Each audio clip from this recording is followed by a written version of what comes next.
Bueno, arratsaldeon denoi, eta mila esker etortzeagatik. Auschwitzetik haratago programa kulturalaren saio berri honetara. Bueno, ohiko oroigarriak egingo ditut, dakizuenez ziklo hau Segin Auschwitz erakusketarekin batera paraleloen dijoa, uztailaren 3 arte, eta Edurne Portela idazlearekin diseinatu ditugu eztabaidak eta hitzaldiak. Aipatzea ere gure liburutegian eta web orrialdean aurki ditzakezue zikloaren gai guzti buruzko liburuaren eta DV-ren hautaketa bat, hilero egiten die hautaketa hauek. Beste aldetik gure kanal digitalean KMK elkarrizketak ziklo honetako hitzaldi guztiak artxibatuta daude. Eta gainera Begoña Altezoren eskutik diseinatutako zine programazioa aipatu nahi dut, eta hain zuzen aste honetan hurrengo ostegunean zikloaren azken proiekzioa gonbidatu nahi zaituztet. Atzaldeko 7 Tabakalerako zinema aretoan eta Euskadiko filmategiarekin batera antolatzen dugu programazioa. Izangoa bigarren proiekzioa Euskadiko filmategiarekin.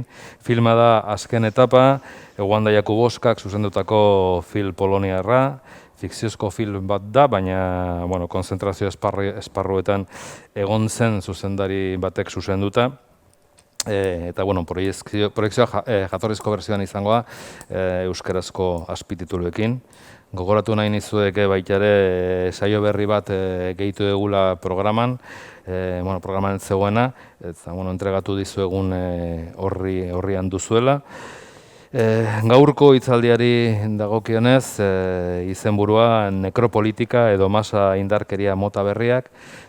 Precisamente gai hori da gure ziklo honen hildo nagusia eta oinarria, masa indarkeriaren logika mundu garaikidean.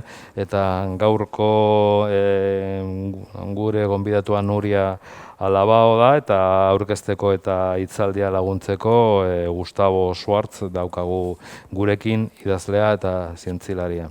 Buenas tardes, agradecerles una vez más su presencia en esta nueva sesión del programa cultural Más allá de Auschwitz, que como saben y como recuerdo simplemente que es un programa cultural expandido que discurre en paralelo a la exposición Segin Auschwitz, que acoge este centro hasta el día 3 de julio.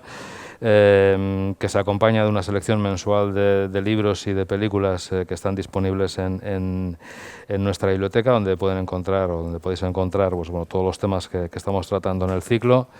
También recordar que todas estas charlas y todas estas conferencias están archivadas en nuestro canal digital, se llama KMK elkarrizketak. Que además el ciclo se complementa con una programación de cine, y quería invitarles a la última sesión ya de este ciclo, que va a ser este jueves día 7 en Tabacalera, en la sala de cine de Tabacalera, en una colaboración, la segunda colaboración que hacemos con la Filmoteca Vasca.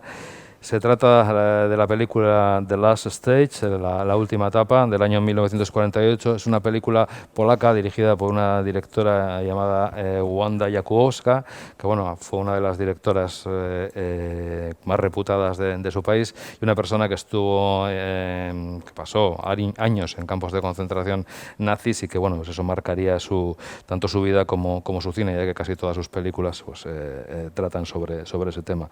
Es una película que ha recibido premios BAFTA en el año 1949, también estuvo nominada a Mejor Película en el Círculo de Críticos de Nueva York. En fin, estáis invitados al pase de este jueves a las 7 de la tarde. Y ya, hablando de la conferencia de hoy, de esta tarde lleva por título Necropolítica o las nuevas formas de violencia de masas, un tema que, como decía, es precisamente la base sobre la que se ha construido y se ha diseñado todo este ciclo, la lógica de masas en el mundo contemporáneo. Y nuestra invitada de hoy es Nuria Alabao.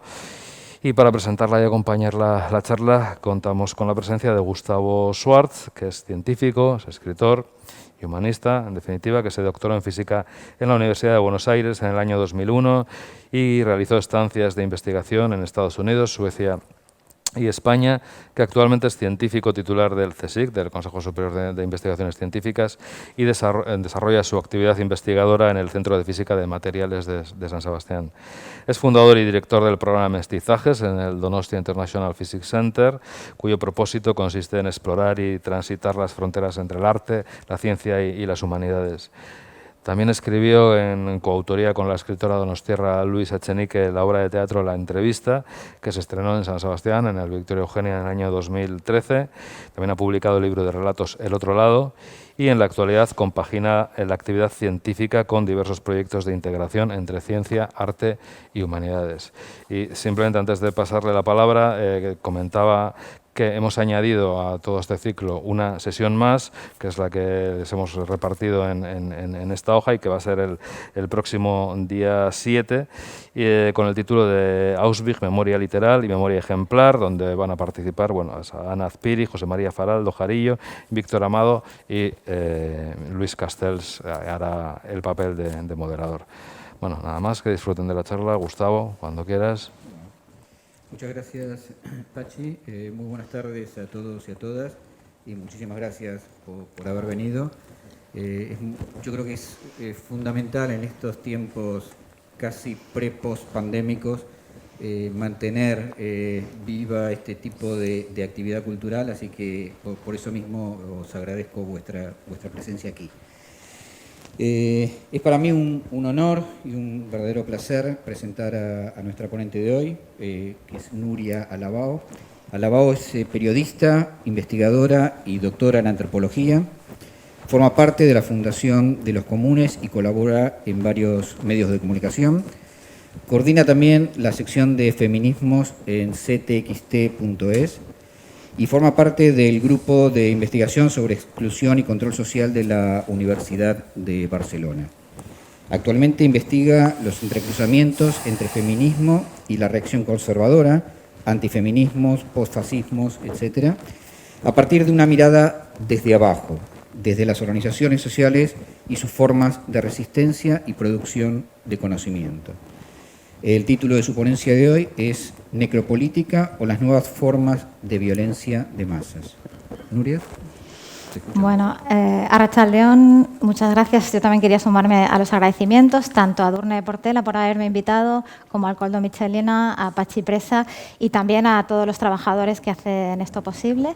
Y bueno, y a ustedes también que están aquí, porque hoy hace un día muy bonito y venir a ver una charla o a escuchar una charla con estos contenidos, pues igual no apetece tanto. Pero bueno, entonces gracias porque estén aquí. Y bueno, yo quería comenzar la charla pues conectando un poco también con la exposición que da lugar a este ciclo, ¿no? Precisamente con Auschwitz, con esa frase que estaba dando la entrada, la bienvenida, entre comillas, al campo, que es esta del trabajo será libre, ¿no? O el trabajo libera. Para recordar bueno, que en esos campos evidentemente habían trabajos forzados, pero también eso era una parte, digamos, de esa hiperracionalización de lo que constituyó el exterminio, ¿no? En Alemania también los nazis llevaron una política de pleno empleo, de carácter autoritario, y evidentemente era un trabajo que se concebía como sin conflicto de clases, ¿no? Los sindicatos fueron perseguidos y fueron prohibidos. Y también fue un trabajo que se pensó en contra del feminismo, ¿no? O sea, lo que se intentó es devolver un poco a las mujeres que habían conseguido ya para esos años, como a partir de sus luchas, salir al mercado de trabajo, tener otras aspiraciones vitales, digamos, pues la reacción del nazismo también fue que debían volver a sus hogares, debían recuperar esa tarea de madres reproductoras de la nación, ¿no? Productoras de hijos, de trabajadores y de soldados, ¿no? Fundamentalmente para un régimen como fue el nazi, ¿no? Es verdad que no solo fue el nazismo, que otras naciones también promovieron por aquellos años, ¿no? La vuelta de las mujeres al hogar, ¿no? Y bueno, también aparte de eso, como parte de esta tarea de reproducción de la nación alemana aria, también se persiguió el aborto y también se persiguieron a los homosexuales, ¿no? Que también acabaron en los campos. Y eso hacía parte de un determinado orden reproductivo. Y cuando digo orden reproductivo es la manera en que las sociedades o los estados organizan digamos, esta división de tareas en el que unos se encargan de lo que se llama la producción, ¿no? La producción, digamos, de mercancías o, bueno, hoy día ya una producción quizá extendida, otro tipo de signos, otro tipo de elementos, pero bueno, que esa división entre producción y reproducción, ¿no? Y cómo se ha asignado la parte de la reproducción, ¿no? La de la crianza, pero también el cuidado de las personas dependientes, también lo que se llama en términos marxistas la reproducción de la mano de obra, es decir, qué necesita una persona para estar lista para ir a trabajar, ¿no? De todo tipo de cuidados que podamos imaginar. Bueno, esto ya lo conocéis, pero digamos, un orden reproductivo es como una nación organiza eso de alguna manera, ¿no? Y en este caso, pues basado en una división muy estricta de los roles de género, ¿no? Basado en una división del trabajo de carácter sexual o de género, ¿no?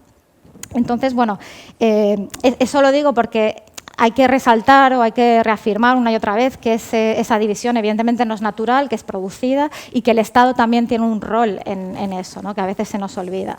Tiene un rol aparte de otros agentes sociales. Pero bueno, en cualquier caso, digamos, este orden nazi que estaba muy basado en el trabajo, concibió a aquellos que se quedaban sin trabajo legítimo o aquellos que se negaban a trabajar, los consideró como asociales, ¿no? Los etiquetó como personas excedentes y, evidentemente, los trató como tales, ¿no? Entonces, mendigos, vagabundos, pero también personas que tenían otro tipo de estilos de vida, ¿no? Los nómadas, como podían ser las personas gitanas, incluso las prostitutas, y ya sabemos que también concebía como excedentes a los discapacitados o a los enfermos mentales, ¿no? Y entonces los perseguía, ¿no?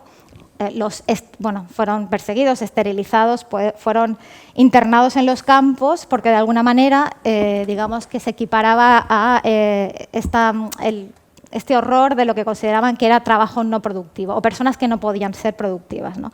Para la nación, para el crecimiento y la grandeza de la nación alemana, ¿no? Entonces, bueno, es verdad que los judíos ocuparon aquí un papel o un lugar especial dentro de estas amenazas para la nación. Digamos que si los elementos o las personas que he nombrado antes se concebían como improductivos, los judíos se asimilaron al capital improductivo, ¿no? Los judíos se señalaron como la personificación de este capital, se representaron como banqueros, como rentistas, ¿no? Que de alguna manera estaban chupando la sangre de la nación alemana y que eran los causantes de las sucesivas crisis, de la crisis de la República de Weimar, donde estaban, unas crisis que afectaban a las clases trabajadoras y de alguna manera parecía, la táctica era que no pareciera que hubiera judíos que fueran parte de la clase trabajadora, lo cual es evidentemente mentira, ¿no?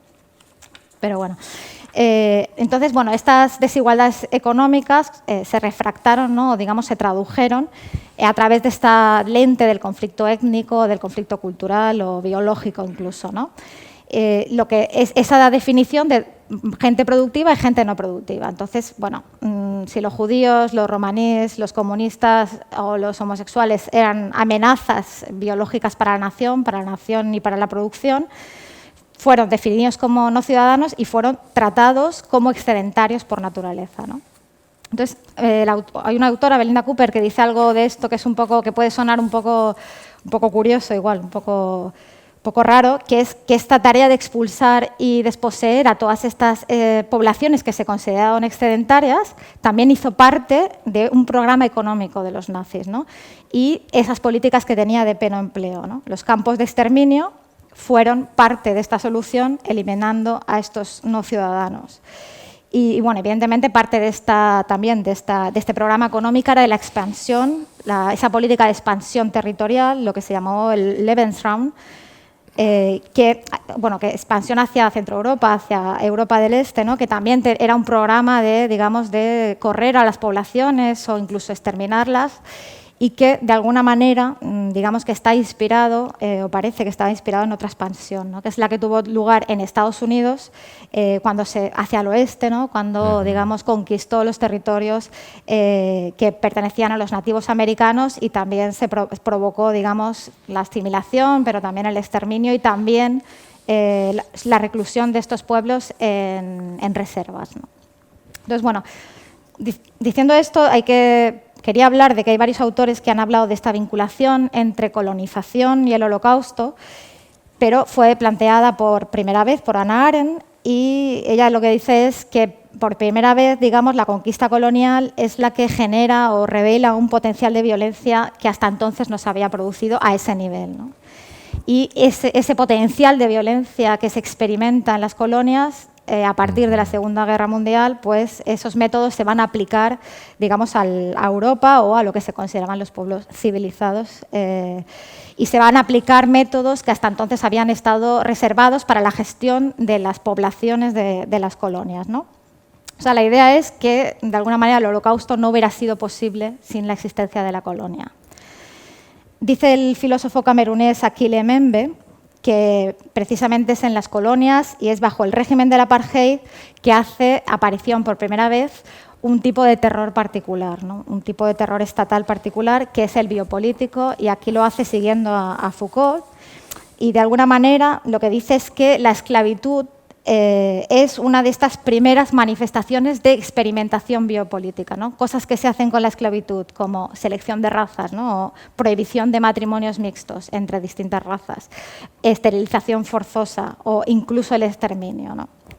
Estas políticas o biopolíticas aplicadas sobre los pueblos vencidos fueron experimentados por primera vez en las colonias, como decía, ¿no?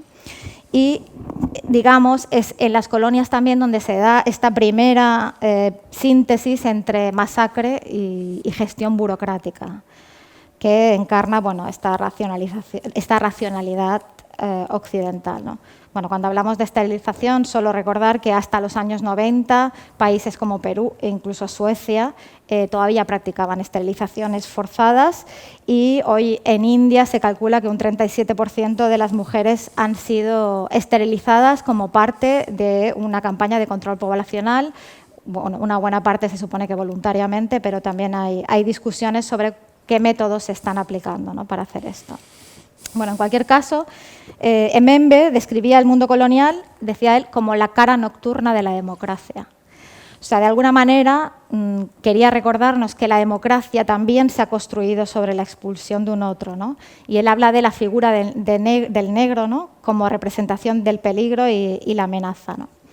Y dirá que las ideas modernas de libertad, de igualdad e incluso de democracia son inseparables de esta realidad de la esclavitud, ¿no? Creo que es interesante recordar esto, porque me dirá que la democracia nunca se va a librar de esta parte maldita, ¿no?, que es también constitutiva de su propia historia, ¿no? Cuando hablamos de las historias de las democracias occidentales, recordamos una historia como de, pues, pacificada, ¿no? Pero no es así, es una historia también de violencia y de dolor que ha estado inscrita en nuestra propia historia, ¿no?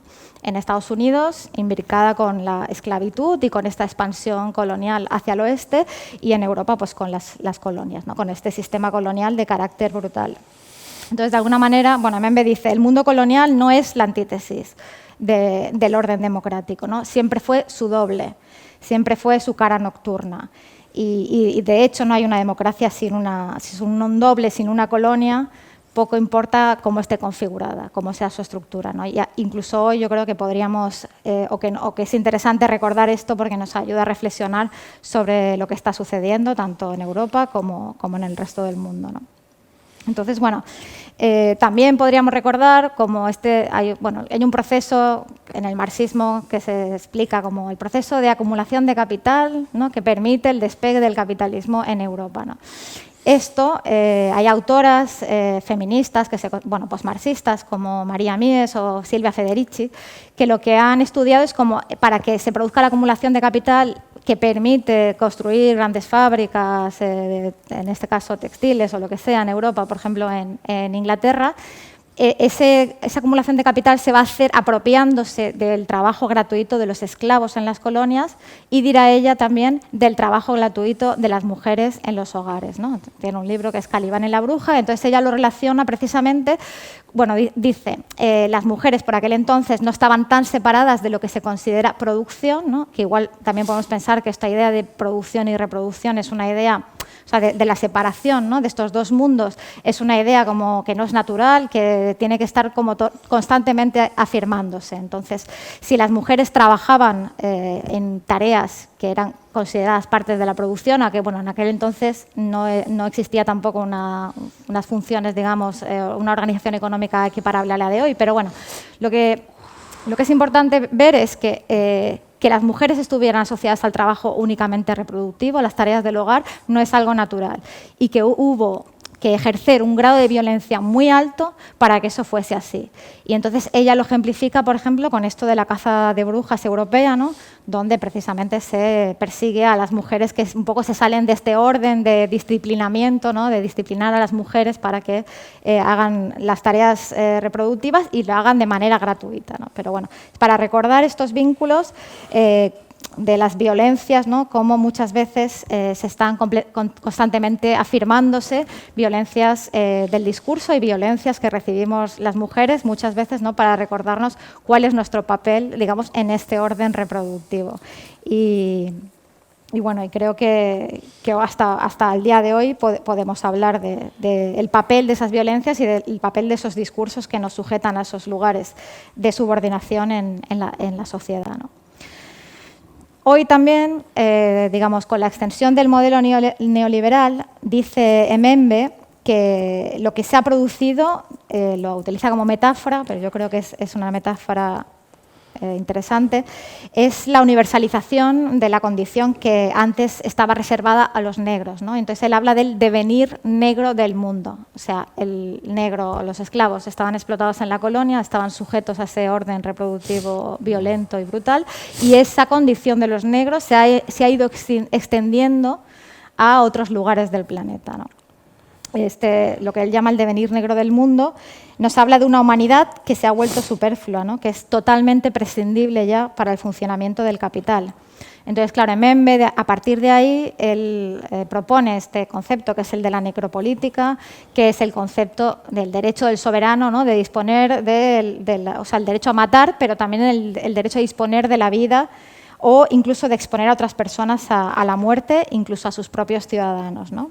Es verdad que necropolítica lo han utilizado otras autoras, por ejemplo, Sayak Valencia, para hablar, digamos, de una especie de economía o para hablar de la economía de la muerte, ¿no? En lugares donde hay poderes que son paralelos, ¿no? Entonces, ella hablará pues, del narcotráfico en México y en otros lugares de Latinoamérica, cómo se generan estos poderes paralelos que administran la vida y la muerte, y también de los señores de la guerra africanos, ¿no? Pero bueno, en cualquier caso, necropolítica para Emembe también nos habla de cómo las fuerzas económicas e ideológicas del mundo moderno cosifican a las personas, ¿no? Nos convierten en mercancías. Y de alguna manera somos un producto más susceptible de ser consumido, digamos, y rechazado o desechado cuando ya no somos útiles, ¿no? Entonces, de alguna manera, él dice que las personas que podríamos haber sido concebidas como seres irreemplazables, inimitables, ¿no? Seres únicos, hemos perdido esta condición y ahora somos una parte más del conjunto de fuerzas de producción y somos fácilmente sustituibles, ¿no? Por su parte, el avance del liberalismo por el sur global ha dejado un paisaje devastado también precisamente en lo que fueron las excolonias o en lo que son las excolonias. Y como explica la antropóloga Rita Laura Segato, en aquellos lugares que fueron devastados por las políticas neoliberales, ¿no? Los planes de ajuste estructural que durante las décadas de los 80, de los 90, los organismos internacionales, a partir de las crisis de las deudas, ¿no? El Banco Mundial, el Fondo Monetario Internacional, recordamos, ¿no? Que imponían paquetes de ajustes neoliberales, ¿no? A cambio de negociar las condiciones de la deuda, y eso produjo un arrase absoluto, ¿no? En los sistemas públicos o en cualquier, en la venta de la tierra, en que de repente la producción o el mercado, digamos, fuese el que organizase cualquier aspecto de la vida en esos lugares, ¿no? Entonces, lo que ella dice es que a medida que eso se produce en esos países, aumenta la violencia, ¿no? Y también aumenta la violencia contra las mujeres. Entonces, hay, de alguna manera, una relación muy estrecha entre la globalización capitalista, el proceso de desposesión, ¿no? de los bienes comunes o de las tierras, el agua, lo que sea, en esos lugares, ¿no? y la violencia que se produce contra las mujeres. Y como ejemplo, por ejemplo, en Ghana, que está en África Occidental, todavía hoy hay campos donde se refugian mujeres africanas a las que son designadas como brujas. O sea, todavía hoy se les designa como brujas y se las recluye en estos campos para impedir que las asesinen, ¿no? Entonces, como esta conexión, ¿no?, con lo que comentaba antes de las brujas, ¿no?, como asociadas al origen del capitalismo, y las brujas hoy como asociadas al despojo que está produciendo el neoliberalismo en estos pueblos africanos. Y, bueno, y en lugares como México, evidentemente, la violencia contra las mujeres se incrementa también en las últimas décadas. Cada día mueren más de 10 mujeres allí y, bueno, hemos visto, ¿no?, la reacción de las feministas estos últimos tiempos, que están ocupando sedes gubernamentales, manifestándose de manera a veces como muy, digamos, muy confrontativa, pero porque están enfrentando una situación donde la violencia contra las mujeres no solo no desciende, sino que se sigue incrementando, ¿no? Entonces, es comprensible su rabia, ¿no? Es evidente que Ciudad Juárez, que está en la frontera con Estados Unidos, se ha configurado como un símbolo, ¿no?, de esta violencia contra la mujer, que ahí se ha dado una de las tasas de feminicidios más altas de todo el planeta. Son mujeres que, además, muchas de ellas están trabajando en las maquilas, ¿no?, en estos lugares de producción sin casi derechos, ¿no? Entonces, de alguna manera, pues, es explicar que la violencia machista y la desposesión también van a veces de las manos, ¿no? Y van de la mano y son, como decía, un recordatorio, ¿no?, de esta posición de subordinación de las mujeres. O sea, constantemente es una reafirmación o es una especie de herramienta que sirve para decirnos constantemente cuál es nuestro lugar, ¿no?, en el sistema productivo. Por tanto, digamos que en la necropolítica el capitalismo contemporáneo organiza la acumulación de capital como un fin absoluto, ¿no? Y produce es un régimen de acumulación que produce una trituradora de vidas, ¿no?, que están puestas al servicio del mercado, pero de alguna manera creo que es importante recordar que eso sucede fundamentalmente en las excolonias, pero no solo en las excolonias, ¿no? Y que también estamos presenciando, digamos, el descolgamiento a cámara lenta de importantes capas sociales aquí en Europa, ¿no? Y creo que este descolgamiento, ¿no?, este empobrecimiento, tiene que ver bastante con la emergencia de lo que llamamos las extremas derechas en Europa. Bueno, le llamaré extremas derechas, pero podemos llamarles posfascismos, neofascismos, como queráis. El término no me preocupa tanto, pero bueno. ¿Cómo opera la necropolítica de la vida convertida en mercancía en el neoliberalismo? Judith Butler se pregunta, ¿por qué hay vidas que no suscitan duelo ni lamento? ¿Por qué hay vidas que no merecen ser lloradas, ¿no? Y entonces ella responde que solo se va a llorar por un cuerpo que ha sido violentado si ese cuerpo ha sido concebido antes como algo valioso, ¿no? Si es considerado como digno de protección y si esa vida se le había atribuido antes algún valor, ¿no? Entonces, bueno, de alguna manera, pues el sistema neoliberal lo que hace es producir estas vidas que no cuentan, ¿no? Desde el poder se despliegan una serie de marcos que distribuyen estos afectos entre la población, ¿no? Hay vidas que merecemos respeto, que merecemos protección frente al daño, que merecemos que el Estado invierta recursos en nosotros o incluso que nos preserve de la violencia o de la muerte. Y luego hay otras vidas que se consideran como prescindibles, ¿no? O que su muerte pues, no nos afecte o que si de alguna manera eso reciben daño, pues no van a producir lamento, ¿no? Esas vidas que no merecen ser lloradas. Y creo, bueno, que cuando oímos esto, pues las imágenes, a mí por lo menos una de las imágenes que me viene a la cabeza más rápido es la cuestión de la frontera, ¿no? La cuestión, por ejemplo, de las imágenes que hemos estado viendo estos días en Ceuta, ¿no? Miles de personas intentando cruzar, incluidos niños, a veces a nado y en situaciones donde hay riesgo, ¿no? Donde hay riesgo de perder la vida. Estas vidas, digamos, o vidas como pueden ser la de los manifestantes en Colombia que hemos estado viendo estos días, que han sido abatidos por disparos de la policía, ¿no? Y que, bueno, en muchos lugares del mundo las manifestaciones también son contestadas con violencia policial de este grado, ¿no?, que produce muertes. Pero bueno, en Ceuta, bueno, es verdad que también, bueno, Si pensamos en Ceuta, podemos pensar en migrantes y podemos pensar también en refugiados. La cuestión de los refugiados, hay unos 79 millones de personas refugiadas actualmente en todo el mundo. Bueno, se calcula, no siempre es fácil calcularlo. Personas refugiadas por cuestiones de guerras, persecuciones, violaciones de derechos humanos. Y evidentemente es un número de los refugiados que va a seguir creciendo, ¿no? Porque cada vez hablamos más de los refugiados climáticos, que es la cuestión del cambio climático está haciendo que determinados lugares del mundo se vuelvan más inestables o invivibles directamente. Entonces, esa cifra va a seguir creciendo y se va a convertir, y ya lo es, yo creo, uno de los problemas no solo más graves del planeta, sino un problema, digamos, que pone en entredicho o que nos pone en cuestión, ¿no?, a los países a las democracias occidentales o a Europa, ¿no?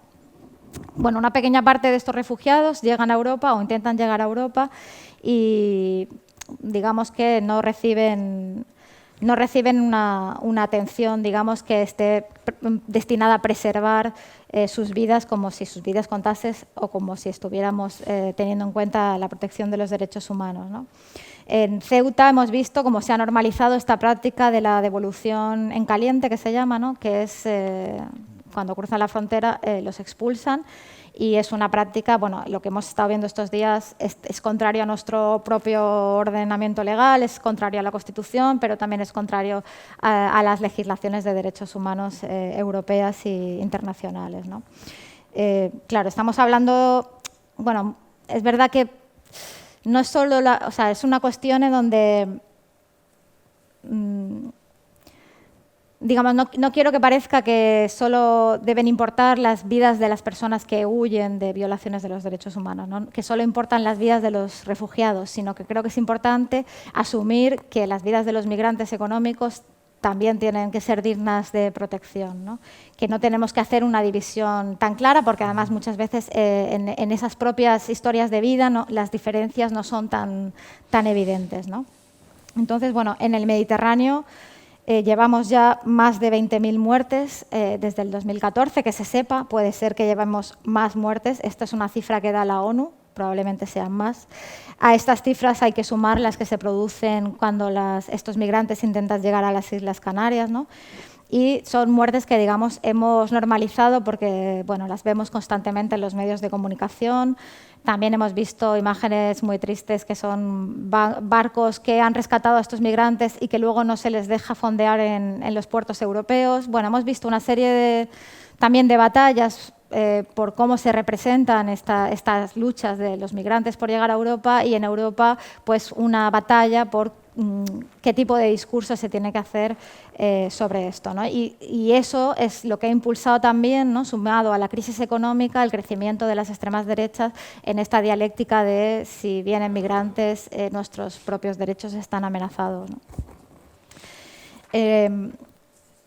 El devenir, bueno, esto que llama Membe el devenir negro del mundo, tiene varias caras. Yo creo que cuando hablamos, por ejemplo, durante la pandemia, lo que solemos decir o lo que podemos ver es que la pandemia, digamos, ha puesto luz en algunos problemas sociales que tenemos, pero que esas grietas ya existían antes, ¿no? Simplemente nos lo ha hecho más evidente. Y yo creo que la cuestión, por ejemplo, de las residencias, de cómo tratamos a las personas mayores, ha sido como un toque de atención. Es verdad que ya sabíamos que no todas estas residencias están dando una atención adecuada e incluso humana, ¿no? El caso de Madrid, por ejemplo, es muy sangrante porque por las condiciones de externalización, de privatización de estos lugares, pero también porque incluso en las residencias públicas hay una ratio de cuidadores por personas por atender que es muy bajo. Pues ya se estaban produciendo desde pues, alguna persona que... me acuerdo del caso de una mujer que se le enganchó una pierna en la cama de noche y cuando la encontraron por la mañana se había muerto, ¿no? En esa residencia había un trabajador por cada 300 ancianos atendiendo esa noche, ¿no? Entonces, bueno, en cualquier caso, que esta cuestión que yo creo que además, bueno, a mí me ha impactado mucho lo que ha sucedido en las residencias, sobre todo en Madrid, que es el caso que yo conozco más, pero, bueno, es el caso de que, por ejemplo, cuando las personas mayores se enfermaban de COVID en esas residencias, no eran derivadas a hospitales. Ya directamente había una instrucción del gobierno de la comunidad de que esas personas no debían ser derivadas a los hospitales. Por así decir, es una especie como de triaje inhumano, porque es un triaje basado también en una cuestión económica, porque las personas mayores que sí tenían un seguro privado sí fueron derivados a hospitales, ¿no? Entonces yo creo que eso nos habla bastante de la situación en la que nos encontramos, ¿no? Y evidentemente también nos habla de eso en las vacunas, ¿no? ¿Qué sucede en las poblaciones europeas que se están vacunando a toda velocidad y cómo hay otros lugares del mundo donde las personas no importan y donde hay un sistema, digamos, de patentes que impide que posibilita que eso sea así, ¿no? Que haya unas vidas que tengan más valor que otras, ¿no? Bueno, hay otros casos de los que podríamos hablar. Yo creo que hay un tema que es importante, digamos, en cómo se sostiene nuestro orden reproductivo en España, pero también en europea, que es el tema del trabajo doméstico. Bueno, aquí en España además tenemos un nivel de trabajo doméstico de los más altos de toda Europa, ¿no? Entonces, bueno, yo creo que también durante la pandemia hemos visto casos bastante aberrantes, como trabajadoras domésticas internas, ¿no? Que duermen en las casas de las personas a las que atienden o de los hogares que atienden, y que durante la pandemia pues muchas eran despedidas y no tenían sitio donde ir, ¿no? Y con toda la cuestión de los confinamientos, incluso alguna que contaba que se enfermaba y la encerraban en su habitación sin ningún tipo de cuidado. Bueno, ha habido una serie de casos que ha hecho que también pongamos el foco ahí. Bueno, como sabéis, no tienen todos los derechos reconocidos, es decir, por ejemplo, que no tienen derecho a paro, sus salarios no computan para las pensiones exactamente igual que los nuestros, etcétera, ¿no? Esto es parte de la segmentación que hacemos del trabajo de las personas migrantes en este país, y una de esos elementos es, digamos, funcional al hecho de que con nuestros bajos salarios, para que algunas mujeres puedan ir a trabajar, tienen que contratar a estas otras mujeres en unas condiciones muy malas, ¿no? Y con unos salarios muy bajos, ¿no? Es un lugar, el trabajo doméstico, donde además hay cada vez más trata de personas, ¿no? Más trabajo esclavo directamente, es trabajo obligado, ¿no? Pues les quitan el pasaporte al llegar, las engañan y las dejan encerradas en las casas de las personas que van a atender. Esto sucede en España, sucede en Europa y sucede en muchos países del mundo, ¿no? De hecho, la trata de personas, bueno, ahora se calcula que hay unas 40 millones de personas que están trabajando en condiciones de esclavitud o de esclavitud moderna, ¿no? Y bueno, también hay otras esclavitud moderna, también se le considera, por ejemplo, a matrimonios forzados, que también hay cifras muy elevadas, pero estos matrimonios forzados no pensemos que es otra categoría. O sea, como he estado hablando antes, ¿no? El trabajo que hacemos las mujeres en los hogares es trabajo. Entonces, de alguna manera, un matrimonio forzado es darte una trabajadora gratis, ¿no? Con otro estatus, que es que además tienes que, digamos, por así decir, proveer servicios sexuales, ¿no? Entonces, bueno, esa cuestión de la trata yo creo que también dice bastante del estado del mundo, ¿no? Entonces, bueno, en esta etapa, digamos, de gestión neoliberal del planeta, podemos hablar de un nuevo modelo de gestión de las poblaciones que ahora se consideran sobrantes, ¿no? Ya no se designan directamente como excedentes, ¿no? Como en el nazismo, ¿no? Estos que no producen y tal. Ya no se encierran en campos para su exterminio, en general, pero se dejan caer, ¿no? Hoy esas poblaciones excedentarias se les niegan derechos, se les niega la pertenencia, no cuentan, o sus vidas no merecen lamento o esfuerzo para su salvación, ¿no? Es verdad que cada vez vale menos la vida y el trabajo también, ¿no? En esta fase, digamos, del capitalismo financiero, el trabajo cada vez, y también con el desarrollo de la robotización, de la automatización, el trabajo también se va volviendo en sí mismo no necesario. Entonces, cada vez hay más vidas que se consideran excedentarias. Bueno, esta fase neoliberal del capitalismo, dice Wendy Brown, ha preparado de alguna manera también el camino para la emergencia de estas extremas derechas, ¿no? Ella habla, claro, de las privatizaciones masivas, habla de la falta de derechos sociales, ¿no? de la privatización de lo público, pero también habla de cómo el neoliberalismo, digamos, está destruyendo lo social. O sea, habla de que ha hecho una tarea de individualización radical de la sociedad, ¿no? De repente, un trabajo sobre nuestra subjetividad para que los demás no nos importen, ¿no? Para que busquemos soluciones individuales para nosotros, para nuestras familias, y dejemos de pensar en construir, digamos, un común. Esto, digamos, sienta las bases para la emergencia de la extrema derecha en un sentido como micropolítico, o sea, en un sentido como cotidiano. Yo creo que para mí, por ejemplo, es una de las cosas que más me preocupa cuando veo la emergencia de las extremas derechas, y a veces hablamos, ¿no?, de cómo yo voy a muchas charlas, que es cómo paramos a la extrema derecha.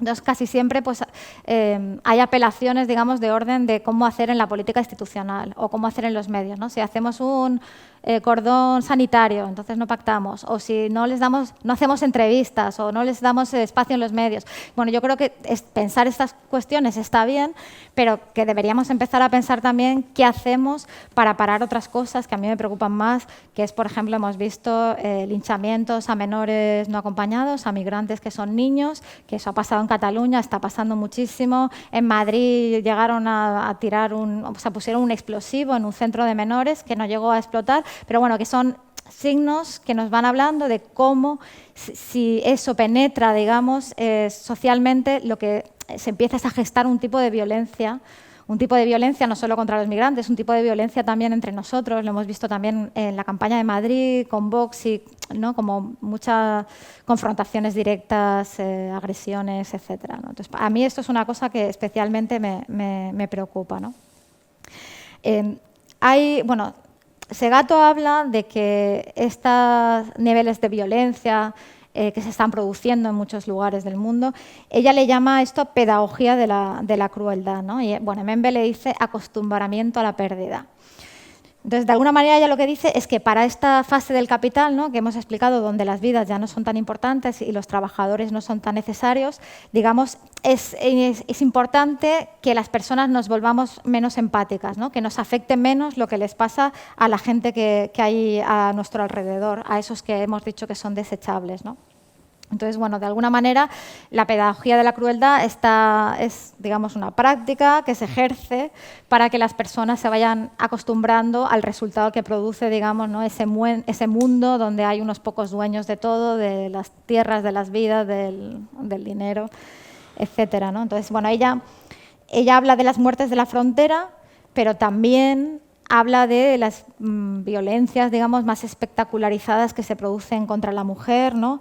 Las muertes de Ciudad Juárez, pero también violaciones múltiples que luego son subidas a las redes sociales para que se puedan difundir. Ese tipo de cosas, ella precisamente las pone como ejemplo de esta pedagogía, ¿no?, de este acostumbramiento de la violencia, casi también como de una espectacularización, ¿no? Si la violencia es un espectáculo, llega un momento en que tú ya no te identificas con la persona que está sufriendo, ¿no? De repente hay como una barrera y dejan de importarte. Y bueno, yo creo que esto esto también tiene que ver con esta idea de que el fascismo no es solo una cuestión institucional, sino que está penetrando, digamos, en nuestra subjetividad. Y esos posfascismos, de alguna manera, se suben a eso, ¿no? Siembran miedo, ¿no? El miedo, yo creo que es parte de esta tonalidad afectiva que promueven los posfascismos, ¿no?, en estos tiempos como de desencanto, de resentimiento. Es el miedo a los extranjeros, es el miedo a los menas, pero también es el miedo a los ocupas, a las personas trans, y constantemente este miedo se agita para generar una sensación de inseguridad, ¿no? Y las campañas, por ejemplo, de Vox últimamente van totalmente en torno a esto, ¿no? Entonces, de alguna manera, yo creo que los posfascismos se proponen, digamos, como una solución, como una forma de gestionar este mundo de dueños, ¿no?, en la que se ha convertido, o que también ha derivado en una crisis de las democracias liberales, ¿no? También los momentos en los que hay crisis dentro del capitalismo se han vivido como crisis de reproducción, ¿no? Constantemente lo vemos. Y las soluciones que se han inventado para estas crisis reproductivas siempre han sido la vuelta al orden anterior, ¿no? Lo hemos visto en el nazismo. Cada vez que hay crisis fuertes de las democracias liberales o de los momentos más digamos, de ámbito democrático, con aspiraciones más democráticas, si eso entra en crisis, lo que se produce es una puesta en valor otra vez de la división sexual del trabajo, del orden reproductivo tradicional, con esas jerarquías que lo organizan, ¿no?, basadas en el género y en la raza, ¿no? Y, bueno, de alguna manera yo creo que ahora sí resuenan, ¿no?, esos ecos de las ideologías que creíamos que de alguna manera ya se habían superado, ¿no? Pero últimamente vemos que no. Por lo menos desde el 2008, no solo en Europa, ¿no? Hemos visto Bolsonaro en Brasil, Trump en Estados Unidos, en otros lugares del mundo, en Europa del Este, por ejemplo, ¿no?, como hay discursos como que nos resuenan, ¿no?, con todas las diferencias. Evidentemente no digo que estas visiones de populismos de derechas o nuevas extremas derechas o como le queramos llamar sean equiparables al nazismo o al fascismo clásico, tienen muchísimas diferencias, han tenido que adaptarse también a cómo se han transformado nuestras sociedades, también tienen que adaptarse a la democracia representativa, es decir, que tienen que ser aceptados porque tienen que ser votados, y eso hace que modulen constantemente sus discursos, pero en el fondo, en buena parte de ellos vemos esta idea, ¿no?, de volver al orden reproductivo de la mujer en el hogar, los homosexuales amenazan la nación, por lo menos, por ejemplo, en Europa del Este, esta cuestión, y Bolsonaro mismo en Brasil, la cuestión, por ejemplo, de la homosexualidad es un eje importante de sus discursos. Es verdad que esto no podría ser así exactamente en Europa occidental, ¿no?, porque aquí ni siquiera Vox lo hace de manera muy frontal, e incluso Marine Le Pen o otras extremas derechas europeas de Europa occidental, pues digamos, no pueden oponerse a consensos que ya son, digamos, un sentido común de la sociedad, ¿no?, como que los derechos de las mujeres son algo deseable o como que los derechos de las personas LGTBI son algo deseable. Yo creo que han modulado mucho sus discursos y lo hacen de maneras, ¿no?, para hacerse más pasables. Bueno, en cualquier caso, que hay, digamos, muchas diferencias en cómo son estas nuevas extremas derechas, pero de alguna manera la idea de que la nación está amenazada vuelve a resurgir, ¿no? El cuerpo nacional amenazado, ellos hablan de los valores, nuestra forma de vida, nuestra civilización, ¿no?, está amenazado por los otros, evidentemente no por la desigualdad, no por la pobreza y sus efectos en la sociedad, ¿no? Yo creo que, aunque haya muchas diferencias entre las antiguas, entre el nazismo y el fascismo clásicos y las nuevas extremas derechas, hay algo que permanece, ¿no?, que es esta función, ¿no?, de que las desigualdades económicas estén refractadas a través de la lente del conflicto étnico, ¿no? O sea, que la función es el mismo, neutralizar el conflicto social.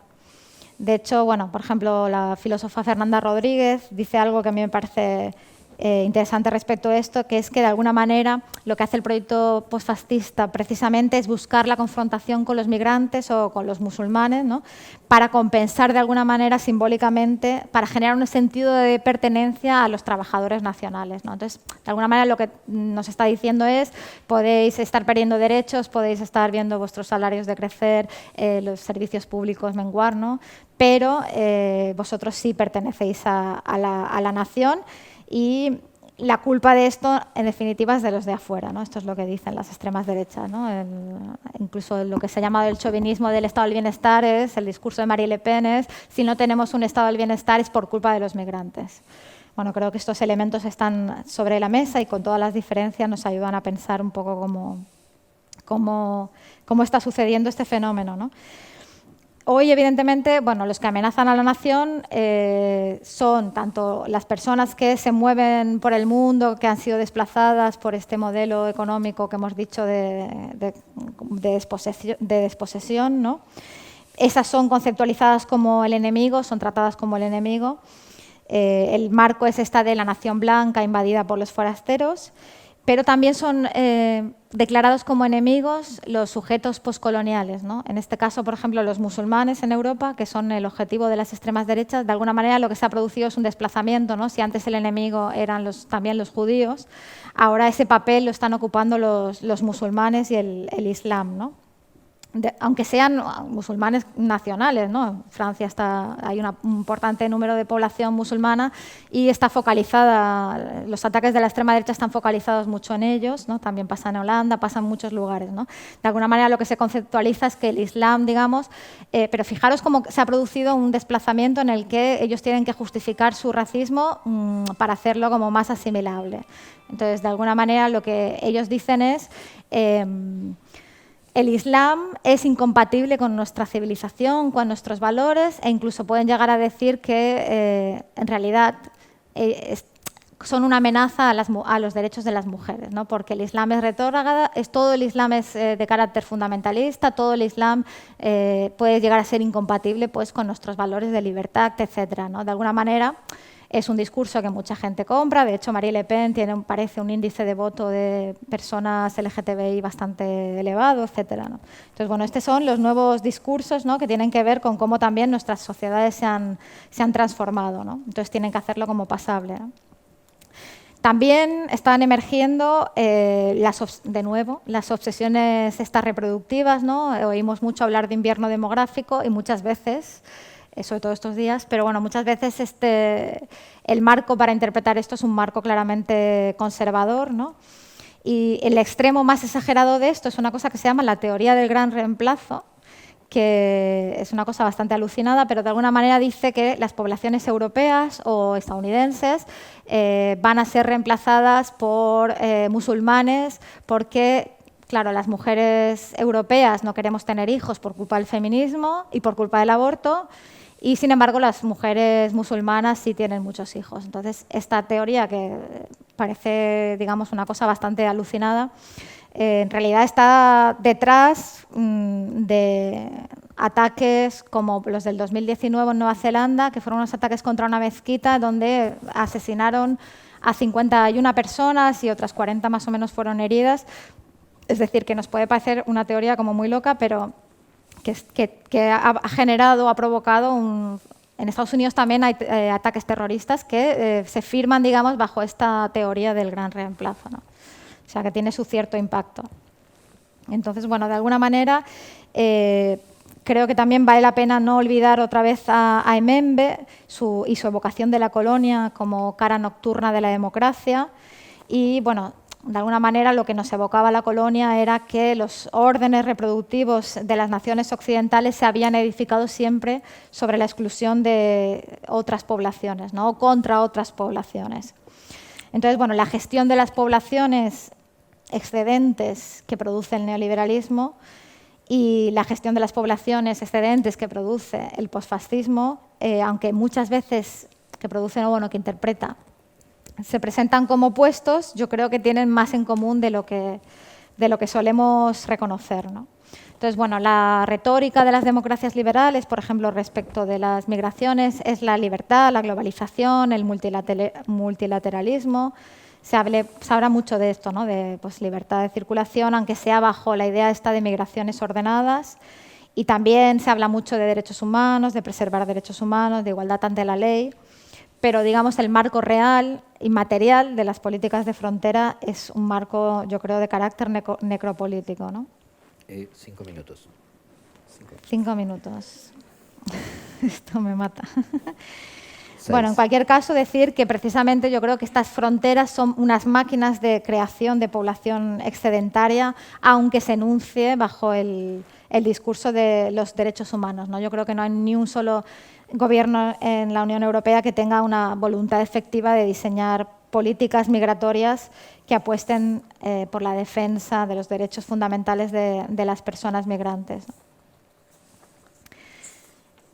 Bueno, es verdad que los migrantes se necesitan para trabajar y aunque hoy no hay políticas de pleno empleo, bueno, es imposible para esta fase del capitalismo, digamos que sí que necesitamos migrantes sin derechos. Antes he puesto un ejemplo muy claro, que es el tema de la posición de las mujeres que necesitan externalizar tareas de reproducción social a inmigrantes sin derechos y mal pagadas. Eso también sucede en otros ámbitos, ¿no? Como puede ser el campo. Para hacer competitivo el campo español tenemos que tener una mano de obra migrante hiperexplotada.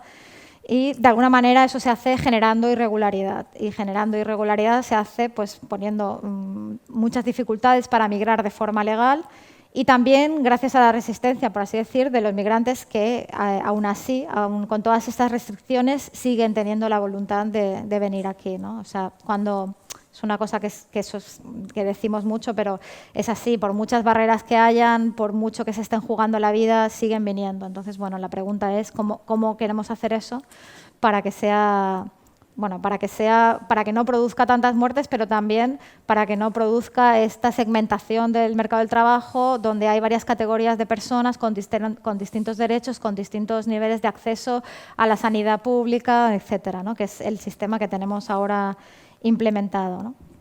Entonces, bueno, de alguna manera, yo creo que es verdad que, o sea, que podríamos decir que los posfascismos suponen una especie de conciencia reprimida de las democracias liberales, ¿no? O sea, no serían exactamente su contra, sino la afirmación de nuestro peor rostro, ¿no? De la verdad de la dependencia de estas democracias liberales, de la injusticia y de la opresión. Entonces, bueno, la diferencia fundamental es que en los posfascismos hay una verbalización exagerada, ¿no? Una verbalización descarnada del racismo, aunque sea un racismo sin razas, ¿no? Que es la que moviliza la religión o la cultura, ¿no? En vez de la biología, que en realidad es una forma más antigua de racismo, que la de la biología. Pero bueno, ahora ese es el tipo de racismo que tenemos ahora. Entonces, de alguna manera, cuando los posfascistas dicen que están contra lo políticamente correcto, yo creo que en realidad en esto no mienten, ¿no? Porque lo que están diciendo sobre las personas migrantes es lo que las fronteras están produciendo y están haciendo ya con ellos, ¿no?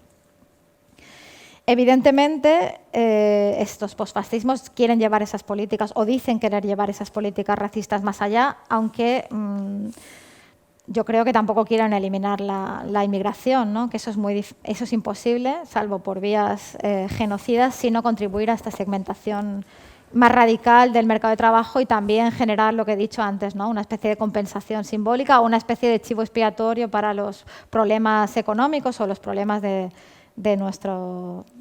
la distribución de la riqueza que tenemos en nuestras sociedades, ¿no? Por tanto, yo creo que, aunque suena así un poco brutal, el liberalismo y las derechas radicales son igualmente constitutivas del capitalismo moderno. Y ahora sí, para terminar, hay tiempo. Para terminar bueno, porque después de todo lo que he dicho igual es un poco, os he dejado así un poco planchados. Nada, quería decir que, bueno, que siempre hay cosas que podemos hacer para contrarrestar. Bueno, que no me gusta acabar una charla así, que evidentemente dibuja, digamos, un mundo con unos problemas muy difíciles de solventar. Entonces yo creo que siempre hay cosas que podemos hacer y creo que es importante acabar las charlas diciendo eso, ¿no? Y que contra esta pedagogía de la crueldad que nos intentan, o sea, que ha generado, digamos, el neoliberalismo, pero que las extremas derechas explotan, yo creo que hay la posibilidad de conjugar eso, o de conjurar eso, apostando, digamos, por lo colectivo, apostando por generar espacios donde podamos reconstruir los lazos comunes, reconstruir la sociedad. Yo creo que la otra cosa que nos ha enseñado la pandemia, además de las personas que están abandonadas en las residencias o todo lo malo que podemos sacar de ahí, es que hay también capacidad para organizarse, para ser solidarios, para generar lazo social. Lo hemos visto en las despensas de alimentos, del reparto de alimentos, lo hemos visto en la gente que se ha organizado para ayudar a sus vecinos. Entonces, bueno, creo que esto también nos habla de una solución, por lo menos, para impedir que penetre el miedo, que penetre la desesperanza, ¿no? Eso que llamábamos las tonalidades afectivas del desencanto, ¿no? Y también creo que es importante que seamos capaces de vernos afectados por los que se supone que no son como nosotros, ¿no? Porque hay que recordar que precisamente la construcción de los otros, ¿no? Esos monstruos, cómo se configuran esos monstruos o estos excedentes poblacionales, para seguir con la línea de la charla, se hace también para que nada cambie, ¿no? Tampoco para que nada cambie respecto a la desigualdad de la riqueza, ¿no? Por tanto, yo creo que su liberación es parte de la nuestra y que nadie se salva solo y creo que tenemos que contribuir a dejar de construir sus vidas como vidas no importantes, ¿no? Que son tan importantes como o generar ser capaces de generar un espacio donde todas las vidas sean igualmente importantes, todas las vidas cuentan. Creo que es el principio de una lucha política efectiva, una lucha por la igualdad y por la justicia. Y es que ricasco.